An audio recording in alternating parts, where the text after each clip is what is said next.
رسول پاک صلی اللہ تعالی علیہ وسلم نے حضرت بلال کو فرمایا بلال تو ہجرت کر جا مدینے کی طرف چلا جا۔ حضرت بلال نے عرض کی حضور میں غلام ہوں، خادم ہوں، ہر حکم ماننا میری ڈیوٹی ہے، لیکن ایک عرض کرنی ہے صرف۔ حضور نے فرمایا بلال کرو۔ کہا یا رسول اللہ آپ مدینے آئیں گے نا؟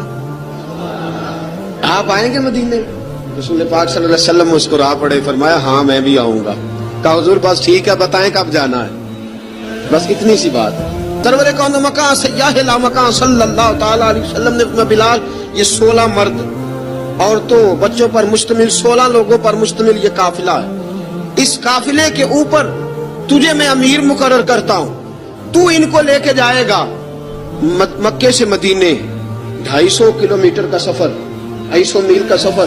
حضرت بلال حبشی رضی اللہ تعالیٰ عنہ قافلے کے امیر بن کے، سخت گرمی کا موسم، حضرت بلال کے ہاتھوں میں تلوار ہے، ایک ہاتھ میں نیزہ ہے، ایک ہاتھ میں تلوار ہے، تیر آپ نے پیچھے باندھ رکھے ہیں پشت پہ، اور آپ لے کے جا رہے ہیں، کبھی قافلے کے آگے، کبھی پیچھے، کبھی دائیں کبھی بائیں۔ عورتیں اور بچے ذرا پریشان ہوتے تو حضرت بلال فرماتے پریشان ہونے کی ضرورت نہیں، ہمیں مصطفیٰ کریم نے بھیجا ہے، ہمیں نبی اکرم صلی اللہ علیہ وسلم نے بھیجا، میرا یقین بڑا مضبوط ہے۔ اب یہ قافلہ جا رہا ہے، حضرت بلال حبشی نے بخیر و عافیت سپہ سالار بن کر اس قافلے کو پہنچایا مدینے میں۔ اب مدینے پہنچا کے سارے لوگ مدینے والے مدینے میں لگ گئے اپنے اپنے کام۔ حضرت بلال پہلے دن ہی آ کے مدینہ منورہ سے باہر سرحد پہ کھڑے ہو گئے۔ کہا بلال ادھر کیا کر رہے ہو؟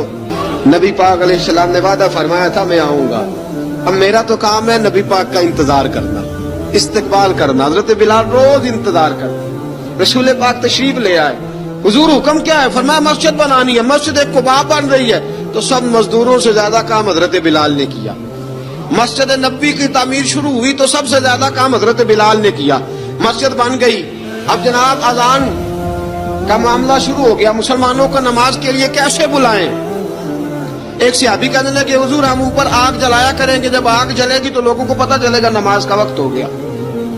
ایک نے کہا ہم بڑی دف منگواتے ہیں، دف بجائیں گے، نماز کا وقت ہو گیا۔ حضور نے فرمایا جاؤ صبح فیصلہ کریں گے۔ رات صحابہ سوئے، حضرت عبداللہ ابن زید رضی اللہ تعالیٰ عنہ اور حضرت عمر فاروق رضی اللہ خواب دیکھتے ہیں، خواب میں کوئی اذان پڑھ رہا، اللہ اکبر اللہ اکبر اللہ اکبر اللہ اکبر۔